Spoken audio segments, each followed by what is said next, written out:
산타페 엔진 코팅 시공 모습 보겠습니다. 앞쪽 플라스틱 부분 코팅하게 되면 먼지 부착률이 적어서 엔진룸이 깔끔하죠. 엔진룸 코팅의 장점은 엔진룸 안에 습기나 먼지로 인한 정기적인 트러블 이런 것들을 방지할 수 있습니다. 코팅제가 건조가 되고 나면 커넥터, 센서 잘 빠지고요. 무상수리 받는데 지장 없으니까 걱정 안 하셔도 됩니다. 산타페 투명 코팅 시공 모습 보겠습니다. 여기는 엔진 부분이고요. 엔진 미션 모두 코팅이 되었습니다. 여기 앞쪽 멤버 부분인데요. 멤버 부분 자세히 보시면 이렇게 페인트가 좀 까져 있습니다. 페인트가 까져 있기 때문에 이런 상태에서 눈길 주행을 하거나 빗길 주행 자주 하게 된다면 그런 곳 부식이 빨라질 수밖에 없죠. 여기 측면 부분인데요. 측면 부분도 마찬가지 이렇게 페인트 까져 있습니다. 부식은 아니다 이렇게 보시면 됩니다. 여기는 앞바퀴 휠아웃 수 있는 부분이고요.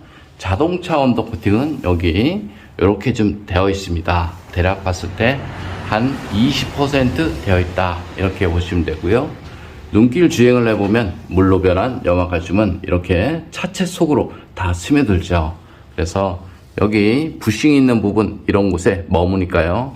자동차 녹방지를 하고 싶으면 염화칼슘이 많이 묻는 곳도 필요한데요. 염화칼슘이 머무는 여기 부품 속, 차체 속 이런 곳은 반드시 코팅을 하신 것이 훨씬 좋습니다.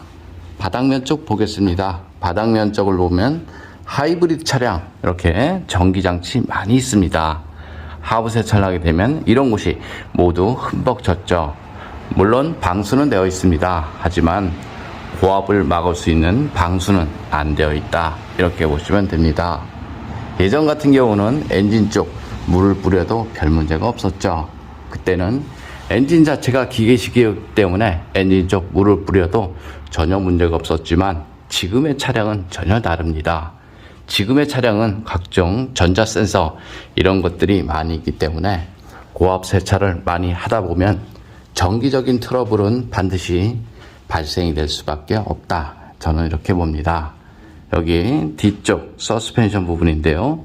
물로 변한 염화칼슘은 여기 이렇게 부품과 부품 사이 이런 곳으로 다 스며들죠. 그래서 자동차 녹방지를 하려면 이렇게 염화칼슘이 흐르는 곳보다는 여기 구석진 곳 이런 곳에 꼼꼼하게 코팅을 하신 것이 훨씬 좋습니다. 물이 머무는 곳 그런 곳은 염화칼슘이 머무는 곳이다 이렇게 보시면 되고요. 이런 곳은 염화칼슘이 흐르는 곳이죠. 그래서 이런 곳은 부식이 좀 덜 난다 이렇게 생각하시면 됩니다. 예를 들어서 눈길 주행을 해보면 물로 변한 염화칼슘이 이렇게 많이 묻습니다. 하지만 이렇게 작은 틈으로 다 스며들죠.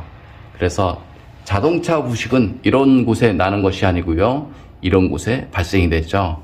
그래서 구석진 곳에 자동차 녹방지를 하고 싶으면 코팅제 점도가 물과 같아야 한다 이렇게 생각하시면 되고요. 최소한 염화칼슘이 스며드는 모든 곳에 스며들어야지 염화칼슘 방지는 할 수 있다. 저는 이렇게 봅니다. 여기 머플러 코팅 모두 했습니다. 머플러 코팅을 할 때는 최소 600도 이상 되는 내열 페인트를 이용해서 시공을 하시면 됩니다. 내열 온도가 낮아버리면 냄새와 연기가 자주 나니까요. 가장 중요한 것은 내열 온도다. 저는 이렇게 봅니다. 투명 코팅 장점을 보겠습니다. 투명 코팅은 철로 된 곳에는 방청 코팅이 가능하고요. 전기장치나 센서, 커넥터 부분에는 절연 코팅이 가능하죠. 그래서 하이브리드 차량, 전기 차량, 수소 차량에는 가장 적합한 코팅제다 이렇게 보시면 되고요. 코팅제 전도 자체가 물과 같기 때문에 염화칼슘이 스며드는 모든 곳에 다 스며들게끔 시공을 합니다. 그래서 염화칼슘이 묻어도 하부 세차가 필요 없게끔 저는 이렇게 시공을 합니다. 좀 더 자세한 내용은 네이버에 코팅나라 검색을 하면 제 블로그가 있습니다.